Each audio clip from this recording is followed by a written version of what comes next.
Israeli and Palestinian negotiators have resumed peace talks in Jerusalem with low expectations for what they might achieve. U.S. officials convinced them to come back to the table after a 3-year deadlock, but each side sat down harboring doubts about the other.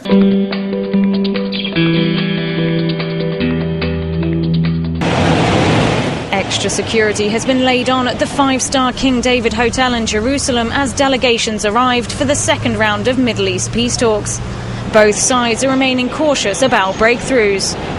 The news that Israel gave the green light to thousands of new settlement homes in the West Bank and East Jerusalem has lowered expectations. It also soured the atmosphere as 26 Palestinian prisoners were freed by Israel on Tuesday in a goodwill gesture ahead of the talks. Many Israelis protested against the release in Tel Aviv.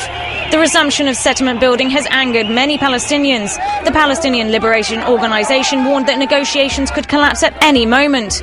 The talks will go ahead under a media blackout and the agenda has not been published, but US Secretary of State John Kerry says all issues are on the table. The two sides have sought to maintain secrecy around the negotiations. One Israeli official said the parties have agreed to meet again soon.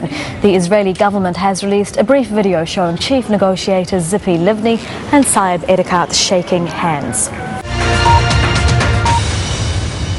Officials say the discussions will stay private, but the initial session is likely to have focused on borders and security. Pretty big issues, obviously. Well, earlier, Israel did release the first group of Palestinian prisoners freed as part of negotiations brokered by the US Secretary of State, John Kerry.